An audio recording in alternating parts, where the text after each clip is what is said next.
In this video हम next topic को discuss करने वाले हैं सम अर्ली एक्सपेरिमेंट्स जो कि किए गए रिगार्डिंग द फोटोसिंथेसिस, जिससे फोटोसिंथेसिस के जो स्टेप्स हैं उनको बहुत इजीली समझा जा सका।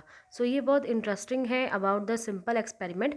कुछ ऐसे सिंपल एक्सपेरिमेंट्स किए गए जिन्होंने एक प्रॉपर अंडरस्टैंडिंग डेवलप की regarding the photosynthesis. So there are so many experiment जो फोटोसिंथेसिस से रिलेटेड थे और इन्होंने स्टेप बाय स्टेप क्लियर किया कि फोटोसिंथेसिस की प्रोसेस में क्या कौन कौन सी चीज़ें इसेंशियल हैं और किस तरीके से ये प्रोसेस होती है। तो फर्स्ट यहाँ पर एक साइंटिस्ट आए थे, जोसेफ प्रिस्ले।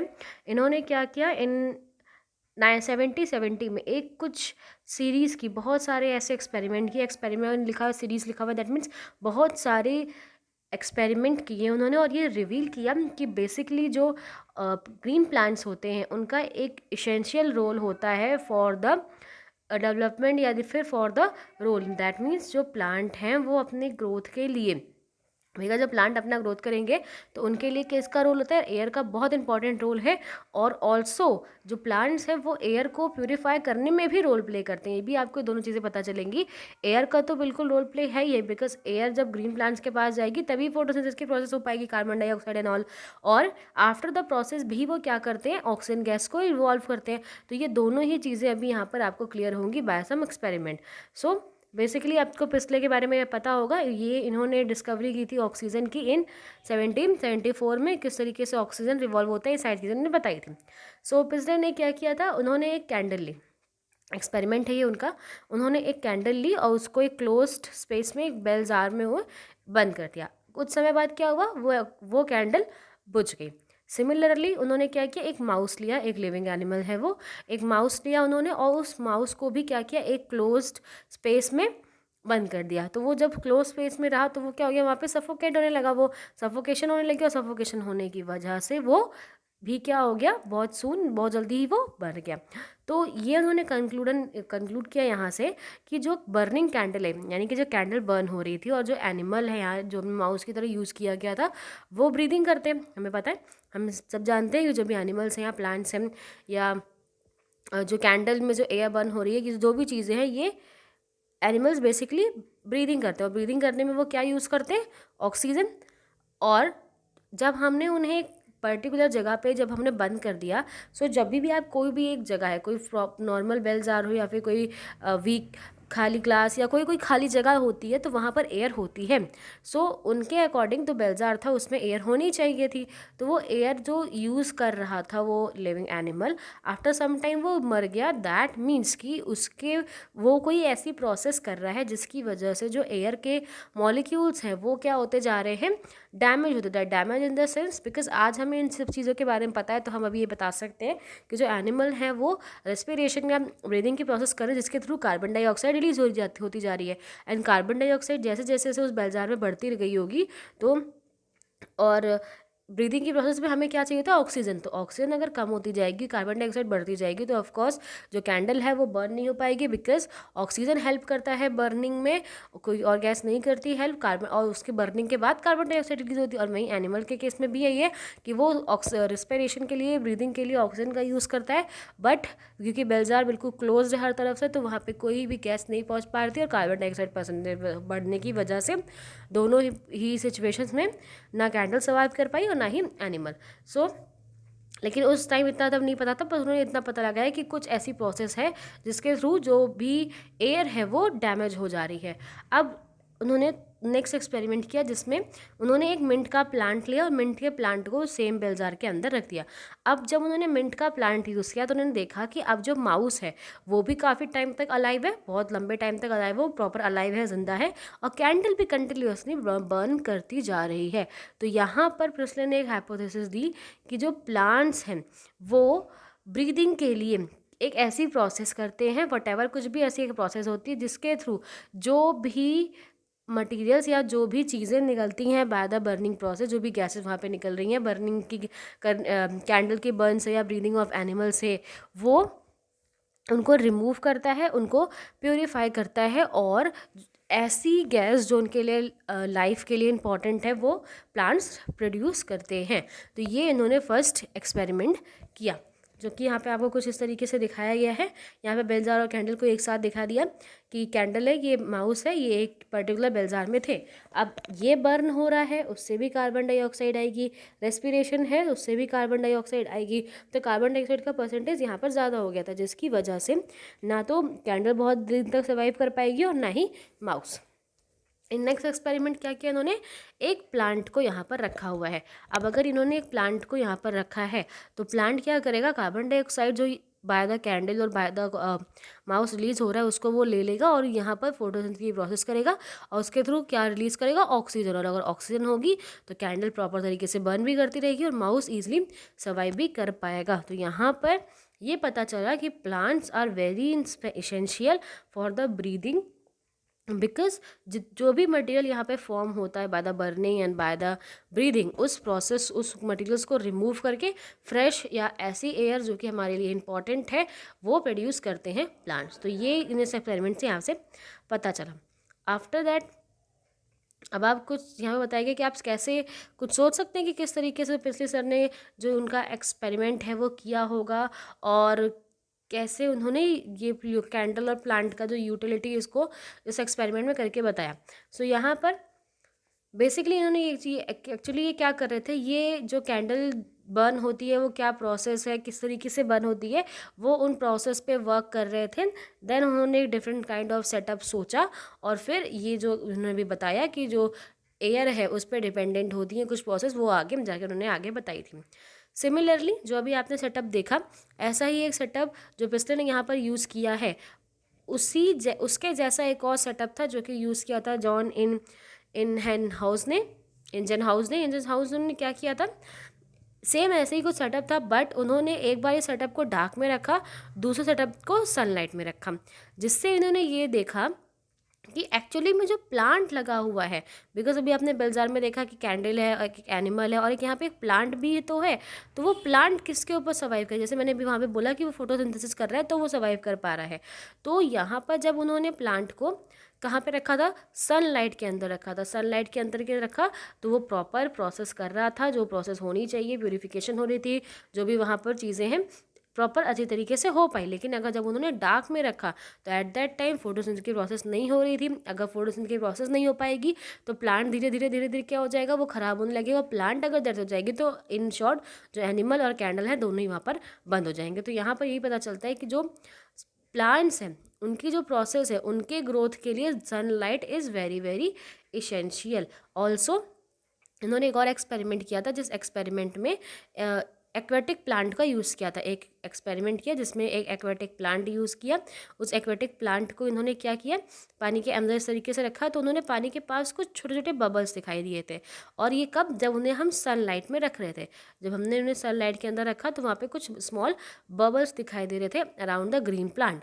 और जब हम उन्हें डार्क में रख रहे हैं मतलब यहाँ पे कोई सनलाइट नहीं है, जब हमने डार्क में उन्हें रखा हुआ है तो उन्हें कोई बबल इस तरीके से नहीं दिखाई दिए। तो आदर जब बहुत टाइम बाद इन्होंने पता चला कि एक्चुअली में जो बबल हैं ये ऑक्सीजन के बबल्स हैं और ये रिलीज होते हैं बाय द ग्रीन प्लांट्स। तो ये यहाँ पर शो हुआ था कि जो ऑक्सीजन बबल्स हैं वो ग्रीन प्लांट्स के थ्रू रिलीज होते हैं और प्लांट का जो ग्रीनी पोर्शन है, जहाँ जो ग्रीन ग्रीन एरिया आपको दिखाई दे रहा है, वही सिर्फ और सिर्फ वही ऑक्सीजन रिलीज करता है, उसके अलावा अदर कोई पार्ट नहीं। तो यहाँ पर हमें इतनी चीज़ें पता चल चुकी थी अबाउट द ऑक्सीजन। ऑक्सीजन कौन रिलीज कर रहा है, प्लांट में भी ग्रीन पार्ट उनका रिलीज करता है, ये सारी चीज़ें हमें यहाँ से पता चली।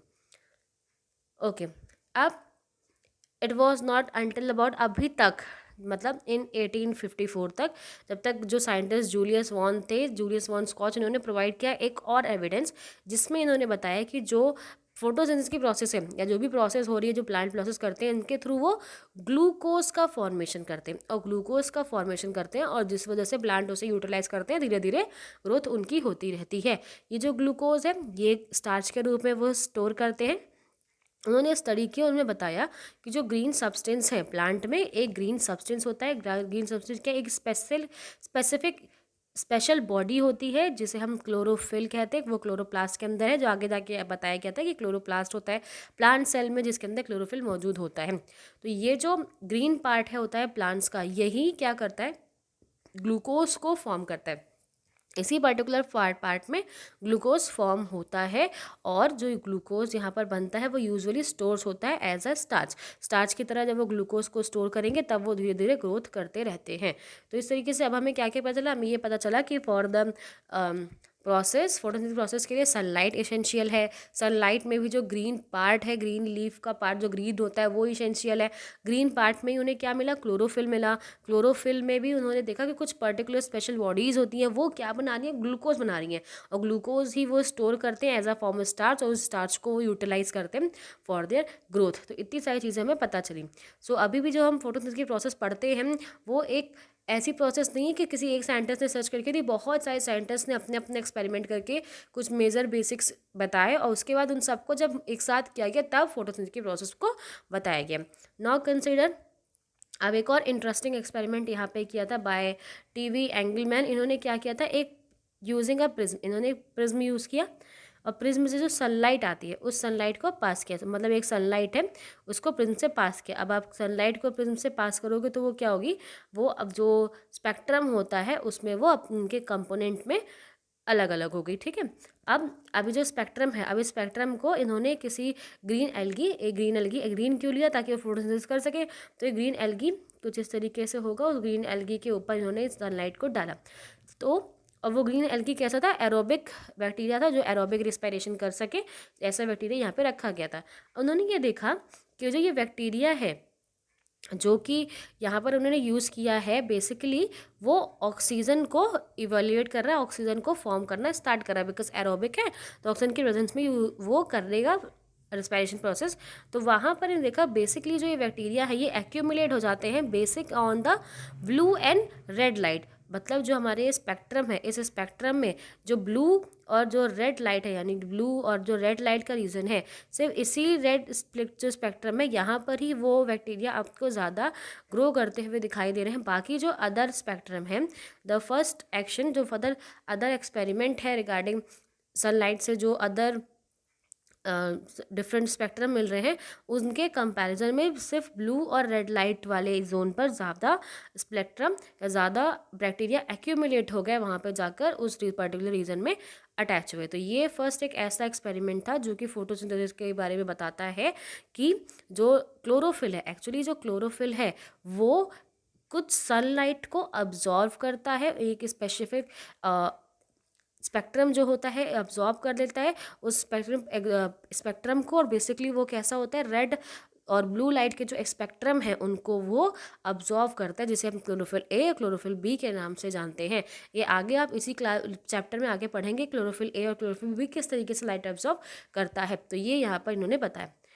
बाय द मिडल ऑफ जो 19th सेंचुरी थी उसके मिडल में कुछ और की फीचर्स प्लांट के पता लगाए गए, जिसमें ये तो पता चल गया था कि जो प्लांट्स हैं वो लाइट एनर्जी यूज़ कर रहे हैं, लाइट की कौन से स्पेक्ट्रम को यूज़ कर रहे हैं वो भी हमने देख लिया, और ऑल्सो इस लाइट एनर्जी को यूज़ करके वो कार्बोहाइड्रेट का फॉर्मेशन करते हैं, और कार्बोहाइड्रेट के फॉर्मेशन के लिए वो कार्बन डाइऑक्साइड और वाटर को यूज़ करते हैं।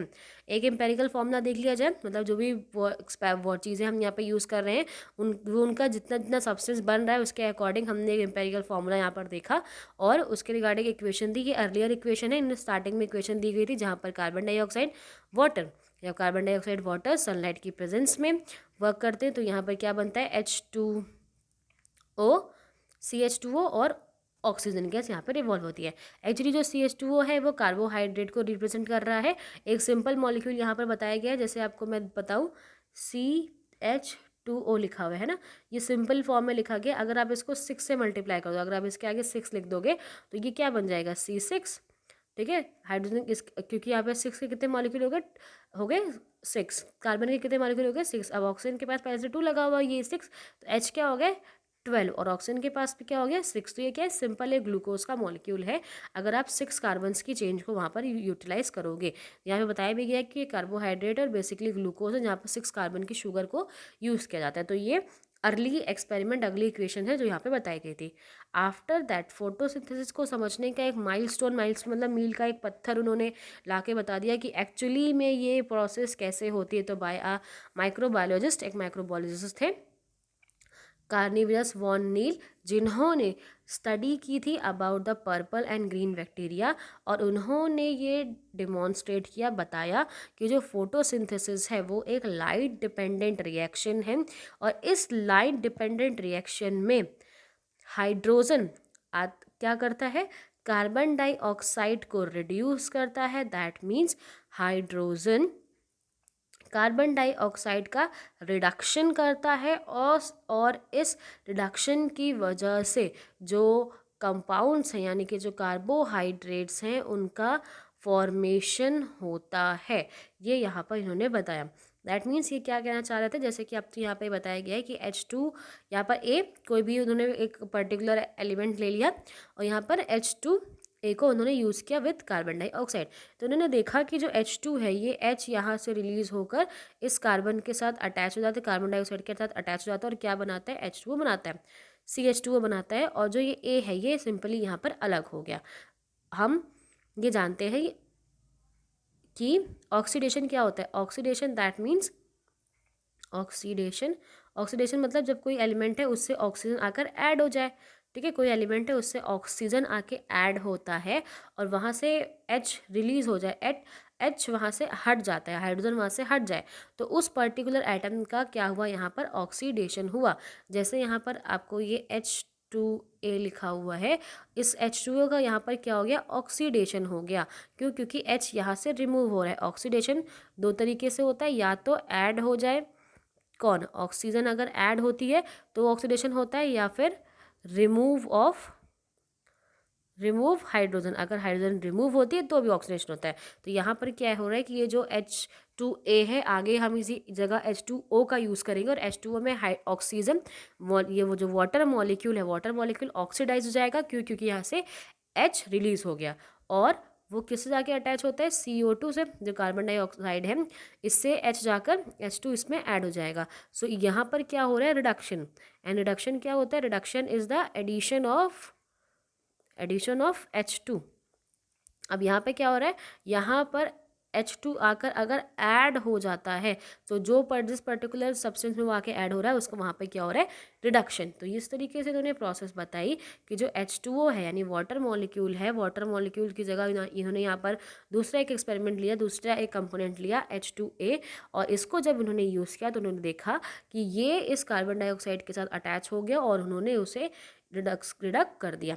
यहाँ पर ये एक इक्वेशन इन्होंने बताई। तो यहाँ पता चला कि जो ग्रीन प्लांट्स हैं वो तो क्या यूज़ करते हैं, H2O यूज़ करते हैं। तो H2O में से जो हाइड्रोजन है वो ऑक्सीडाइज हाइड्रोजन, यहाँ पर H2O है वो ऑक्सीजन को ऑक्सीडाइज कर देगा, ऑक्सीडाइज कर देगा, और ऑक्सीडाइज करने पर वो किस में टूट जाएगा, ऑक्सीजन में, है ना।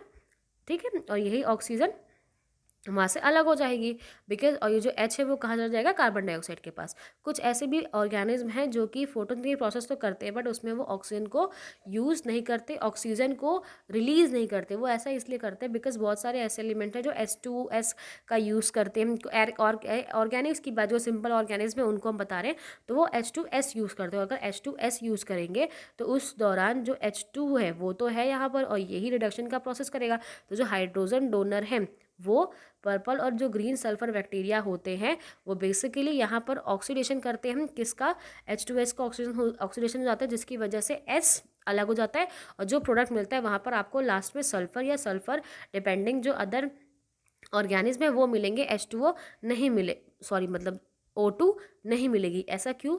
बिकॉज मैंने अभी आपको क्या बताया कि H2S है, ठीक है, H2S है। अब इसका क्या होने जा रहा है, ऑक्सीडेशन हो जाएगा। ऑक्सीडेशन मतलब H यहाँ से रिमूव हो जाएगा। H2 अगर यहाँ से रिमूव हो गया तो सिर्फ क्या बचा, S बचा। तो अगर यहाँ पर H2S यूज़ किया गया इसलिए यहाँ पर H बचा हुआ है।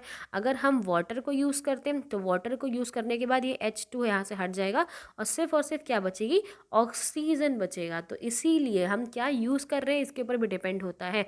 जैसे भी आपको बताया गया कुछ ऐसे ऑर्गेनिज्म जो ऑक्सीजन रिलीज नहीं करते हैं वो इसलिए क्योंकि वहाँ पर वो H2S यूज़ कर रहे हैं और H2S में हाइड्रोजन डोनर की तरह वर्क करता है। Basically purple and blue green जो सल्फर बैक्टीरिया होते हैं उनमें ये प्रोसेस होती है, वहाँ पर सल्फर रिलीज होता है ना कि ऑक्सीजन गैस। ऑल्सो हमने जब प्लांट केस में ये देखा तो प्लांट केस में ऐसा पाया गया कि जो ऑक्सीजन गैस है वो ऑक्सीजन गैस जो रिवॉल्व हो रही है या फिर ऑक्सीजन गैस जो रिलीज होती है वो हाइड्रोजन यानी कि वाटर मॉलिक्यूल से रिलीज होती है, ना कि कार्बन डाइऑक्साइड। ये बहुत ही इंपॉर्टेंट लाइन है, ये बहुत बार पूछा जाता है और इसमें बहुत बच्चे कंफ्यूज भी हो जाते हैं। ये आपको याद रखना है कि जो कार्बन डाइऑक्साइड है ऑल्सो वाटर है, दोनों ही मिलकर एक साथ प्रोसेस करेंगे फोटोसिंथेसिस की। बट जो यहाँ पे ऑक्सीजन रिवॉल्व हो रही है वो ऑक्सीजन इस वाटर मॉलिक्यूल से रिलीज हुई ऑक्सीजन है। ऑक्सीजन तो कार्बन के पास भी है, तो कार्बन यहाँ पर ऑक्सीजन को रिलीज नहीं करता है, वो H2O से ही ऑक्सीजन जो रिलीज होती है, बिकॉज H2O यहाँ पर जो H है वो जाके इस कार्बन डाइऑक्साइड को रिडक्ट कर देता है, रिडक्शन कर देता है इसका, और ऑक्सीजन वहाँ से ऑक्सीडाइज होकर अलग बन जाती है। ये क्वेश्चन अक्सर पूछा जाता है कि फोटोसिंथेसिस के प्रोसेस में जो ऑक्सीजन है वो कौन रिलीज करता है, कार्बन डाइऑक्साइड या वाटर। तो आपको ऑलवेज याद रखना है वाटर मॉलिक्यूल ही ऑक्सीजन गैस को रिवॉल्व करता है। सो आप सोच सकते हैं कि water is very very essential, आप उसे पीते हैं एज अ वाटर, तो वो भी हमारे लिए ज़रूरी है। और जब वो वाटर से हाइड्रोजन गैस अलग भी हो जाती है, वह हाइड्रोजन अलग होगी तो वो ऑक्सीजन के फॉर्म में बदल जाता है। ठीक है, सो ऑक्सीजन कौन रिवॉल्व करता है, वाटर रिवॉल्व करते हैं, ये आपको ऑलवेज याद रखना है। अब ऐसा क्यों है कि हाइड्रोजन जो वाटर है H2O है यही क्यों रिवॉल्व करे, कार्बन डाइऑक्साइड क्यों नहीं रिवॉल्व करेगा। तो जैसे जैसे आप आगे के स्टेप पढ़ेंगे फोटोसिंथेसिस के आपको समझ में आएगा कि जब सनलाइट है, मैं भी थोड़ा सा बता देती हूँ कि जो सनलाइट है जब ऑब्जॉर्व होती है तो सबसे पहले वो वाटर मॉलिक्यूल को ही स्प्लिट करता है। सबसे पहला प्रोसेस यही होगा कि जिसमें वाटर मॉलिक्यूल स्प्लिट हो गए, एंड क्योंकि हाइड्रोजन को आगे जाकर कार्बन डाइऑक्साइड को रिडक्ट करना है, तभी तो उनसे ग्लूकोज बनेगा। तो पहला तो प्रोसेस यही है कि इन दोनों को अलग किया जाए। तो जब सनलाइट आती है सबसे पहले वाटर मॉलिक्यूल को स्प्लिट करने का काम करती है, और वाटर मॉलिक्यूल स्प्लिट होगा तो उससे ऑक्सीजन रिलीज होगी। सो ये आप आगे पढ़िए कि वो कैसे स्प्लिटिंग होती है, और वहाँ पे आपको चीज़ें बताई जाएंगी। तो लेकिन फिलहाल यहाँ पर ये चीज़ें बताई गई हैं कि जो वाटर है या ऑक्सीजन जो मॉलिक्यूल है वो वाटर से रिलीज होता है, ना कि कार्बन डाइऑक्साइड। और बाद में कुछ ऐसी टेक्निक्स भी थी जैसे रेडियो आइसोटॉपिक टेक्निक्स थी जिनको यूज़ किया गया, और एक करेक्ट इक्वेशन यहाँ पर बताएगी, that is 6 carbon dioxide 6 CO2 plus 12 H2O in the presence of light. And आप क्लोरोफिल भी लिख सकते हैं in the presence of light and chlorophyll, because chlorophyll में ये प्रोसेस होती है, क्या फॉर्म होता है C6H12O6, 6 molecule of water and 6 molecule of oxygen, ये यहाँ पर रिलीज होता है। C6H12O6 represent the glucose, oxygen is releasing from the water, and ये टेक्निक्स प्रोवाइड जो रेडियो आइसोटोप टेक्निक्स हैं उनसे प्रूफ भी की जा चुकी है। ऑल्सो यहाँ पर आपको ये नोट कराया जाए, ये बताया जाए कि ये जो प्रोसेस है फोटोसिंथेसिस की अभी आपने जो देखी, ये एक सिंगल स्टेप रिएक्शन नहीं है, मल्टीपल स्टेप प्रोसेस है, और मल्टीपल स्टेप प्रोसेस के थ्रू फोटोसिंथेसिस की प्रोसेस होती है, वो आगे आगे आपको बताई जाएगी। यहाँ पर क्वेश्चन किया गया कि हमने 12 मॉलिक्यूल्स ऑफ वाटर को क्यों यूज़ किया है for the giving in the above situation. तो आप यहाँ पर आगे जाकर पढ़ेंगे कि जो 12 वाटर यहाँ पर क्यों यूज़ किया गया, बिकॉज इससे इसको ये इसी के थ्रू हाइड्रोलाइज सॉरी कि जो वाटर है यही आगे जाके ऑक्सीडाइज करेगा कार्बन डाइऑक्साइड को, जिससे ग्लूकोज का मॉलिक्यूल बन सके, ऑक्सीजन के मॉलिक्यूल को रिडक्ट करने के लिए भी। तो ये इसका आंसर आपको अदर जो आगे जो क्वेश्चंस हैं उनमें आप पढ़ेंगे, and then you will get the proper answer.